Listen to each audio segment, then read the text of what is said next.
I am DYANAROZAY, and I bring a unique commentary to your favorite reality TV shows and whatever is popping on social media. If you are not a subscriber, please become one. Hit that notification bell too, that way you don't miss any of my videos. I go by DYANAROZAY on all platforms, and I appreciate every single one of y'all for rocking with me.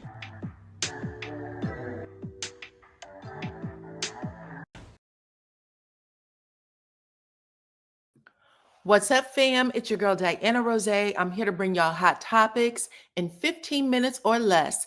Hit the like button, share the video, and hype me up, and let's get into it. So you guys, Megan Thee Stallion set a precedent today that probably has a lot of bloggers, YouTubers, especially people that do gossip chow, all of them shaking in their blue boots. I'm sure millions shaking in their boots after winning a precedented lawsuit against Milagro Graham. Y'all, listen, Megan was accusing her of defamation, basically saying she was out here saying I committed perjury in her case with Tory Lanez. Y'all know Tory Lanez shot Megan in the pinky toe. Okay. She said it was defamation for that. Also saying that she was an alcoholic, that she had mental health issues, promoting and distributing deep fake AI pics of Megan, saying that they were real with various different partners, doing nasty things. And she also said that there was a lot of emotional distress that came from that. So those were the claims that she made, and she won all three. And if that wasn't enough, she also proved that Grams was taking a payola, okay? She was taking payola from Tory Lanez, and that she was acting on his behalf by putting all of that stuff on her social media pages so that her fan base, which is large, would go against Megan. So she said that that fan base caused her a lot of distress. Child, it gets messier. Grams took about $3,000 over the course of 2 years. It was payment from Tory Lanez's father. Now, Graham said, listen, he was just giving me money because he likes me. Okay. 2 years, $3,000, that wasn't a big deal, but they were able to uncover a jail roster that also showed visits from Graham's to Tory Lanez. Graham's defense was that what she did on her platform should be covered under the First Amendment and freedom of speech. She also said that she should be considered like any other member of the press. She was doing reporting, okay? She was not making up stories, even though that is what Megan accused her of and what she was found guilty of. Long story short, old girl has to pay Megan $75,000, which the judge did drop. He lowered to $59,000. But that's a lot. Y'all talk to me about that, because listen, okay, I'm telling you right now, I have said this before, I'll say it again. I am in nobody's pocket. I don't care. When something don't sound right, don't feel right, I won't say it. Period. Okay. But yes, there are a lot of people that do take that money, child. And it looks like Megan, for the first time, has been able to set up something that said, no, no, no, not when it comes to me as a public figure. And the jury agreed. They were given instructions, and they agreed. But if y'all think that Megan is just a little too sensitive and that maybe she shouldn't be a public figure, let me know in the chat. And if you think that Graham's got exactly what she deserved, put that in the chat too. Okay, let's move on to the next story. So if you guys are curious about what happened to Tamar Braxton when she had lost multiple teeth about a month and a half ago, let me give you an update, okay? It looks like Tamar is talking, even though she said she is no closer to finding out what happened to her that horrible night. She's no closer now than she was then, okay? She said she was celebrating a birthday for her friend. She said, I actually paid for the birthday party, okay? I went home, and when I woke up, I was surrounded in a pool of her own blood with a fractured nose, teeth broken or, spread across the floor. And she said she has no idea what happened to her. Now, for most people who are listening to this, it sounds like she may have been slipped a Mickey if she did not take medication on her own that she is familiar with and knows about. She was definitely slipped a Mickey, okay? Or she's, possibly lying. There are people who said they don't believe the story at all. I don't know. I actually I think there might be some truth to it. Um, Anyway, when that all happened, it spread across social media like wildfire. There were other bloggers involved. I'm not saying the names here, child, but I will say this: as of right now, it does not sound like there's been any police involvement. But Tamar said, "I have no idea. I have no memory of that night or what happened that night. I remember waking up." Which is very scary, okay? But y'all talk to me in the comments. Let me know what y'all think about it. Do y'all think that Tamar might have been slipped something that had her go to sleep for a few hours? And who knows what would have happened while she was sleeping, child. But I know that I would be very, very scared. And I would never leave a drink, and I don't care who it is. I don't care if it's family, friends, it does not matter to me. I will never leave a drink unattended and then come back to it. Okay. But y'all talk to me in the comments and let's move on. This time we are talking about Todd Tucker. Okay. Todd Tucker pulled a move today with his court filing against Kandi Burruss, or at least answering Kandi Burruss's divorce filing. She said irreconcilable differences and that she wants an equitable distribution of debt, and that she would also like for her and Todd to share 50-50 custody with her retaining legal custody. Okay. Well, Todd said, I'm going to raise you. Okay. Number one, I want those kids full time. And this is something that we heard him say in season 12. We'll get there. But yeah, he said, I want the kids full time. You don't even have time to take care of them. And the last thing you're going to do is leave them with Mama Joy. She's old. And I already told you, I don't like how Riley was raised. Okay. This is all stuff that came from the actual show, RHOA. He had a whole conversation with Kandi where he told her, our kids will not be raised like Riley. Y'all may remember that. Put it in the chat if you remember. But he is also saying he's contesting that prenup that everybody was praising Kandi for, talking about she's a good businesswoman and under no circumstances.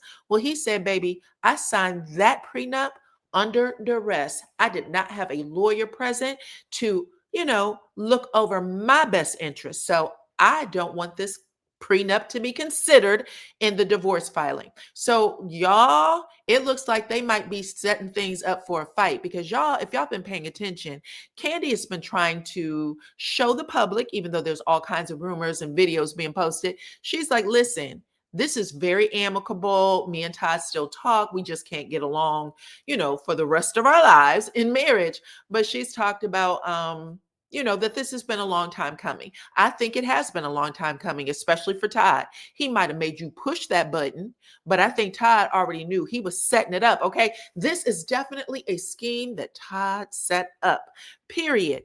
Todd is sitting in every photo, every live that he does. He is laughing, giggling, cheersing with a bunch of women surrounding him. And Kandi is constantly trying to stop tears from rolling down her face. She's getting all choked up, child. Y'all, if you didn't see it, on Thanksgiving Day, Kandi said, listen, before anyone assumes anything, Todd did come here for dinner. He ate with me and my family. He just wasn't here for the picture.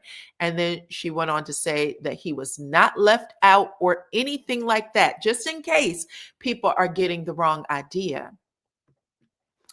But someone over there on Twitter X, a bartender said, I'm glad that they announced that they were split because the way he been at my bar on dates is crazy. So someone called Todd out and said, listen, you've been out in them streets for a minute, happy with other women, happy. Okay.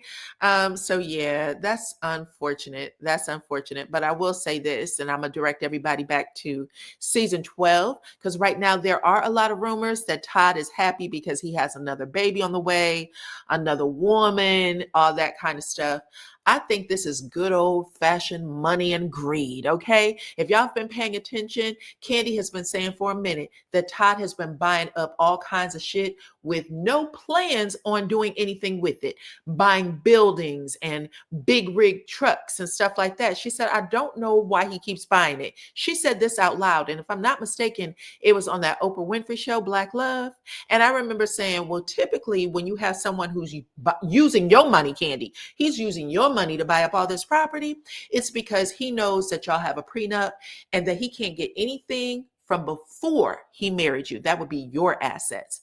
But anything accumulated within the marriage is at least 50-50, at least. So he's buying things so that when you're forced to, sell it off or liquidate it, he's going to get his fair share of the pie. That's what it sounded like to me. Okay. All opinions are alleged, but baby, that's what I thought first thing. Like, girl, I know you know what this is. Okay. You're not slow, Candy. You are not. But in season 12, if y'all remember, Candy was having a conversation, and this was throughout season 12, by the way. She's having a conversation with Todd where she's like, listen, you haven't touched me for months. Okay, we haven't got it in. I don't know. Are you not attracted to me? What's going on?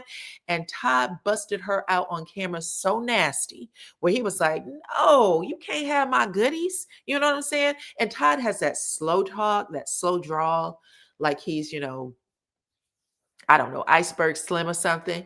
But he was like, you can't have my goodies. I've been around here running after kids all day, cleaning the house, vacuuming, you know what I'm saying? But he was acting like that.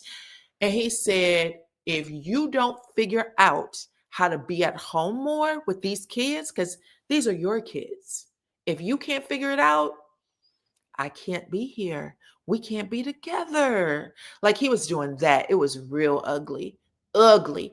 A lot of people said it was Mama Joyce, but Candy actually said before she left her last season that Mama Joyce wasn't even allowed over to the house, that things had gotten so bad or to a point of where she wasn't seeing her mother as much. And Todd and her mother had no relationship whatsoever. And it seemed like it had been going on for years. And then she wanted them all to go to counseling, but I guess counseling became a bust because the divorce is up. So I think what has happened is Candy recognized the writing on the wall, and Todd wanted her to stay at home and not be Candy Burris, her ambitious self, trying to follow her dreams, trying to get the ESCOT, the Tony, the Emmy, the whatever, the Grammy, you know what I'm saying? The EGOT, that's what it's called, the Oscar, the Grammy. He said, I don't give a damn if those are your dreams, baby. I'm not doing this anymore. And then he realized, let's just lean into it. Call me Mr. Daycare. Call me Mr. Daycare. I want the kids. I want the alimony. I want the child support.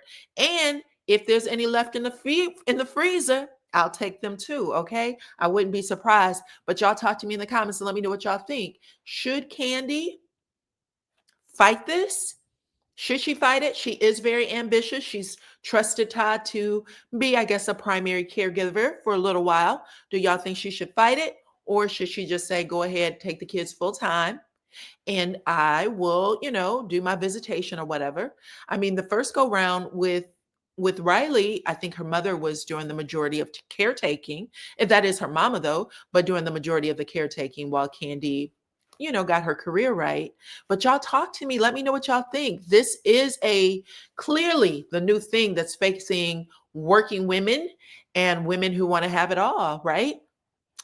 Let me know what y'all think in the comments, baby. I told you I was going to give it to you in 15 minutes or less. So yeah, got it. Hit the like button, share the video, become a subscriber if you are not already, and make sure everyone has their notification bells on so that you don't miss a thing. Okay. I'm DYANAROZAY. Follow me on all my platforms. I appreciate every single one of y'all for rocking with me, and I'll check you on the next one.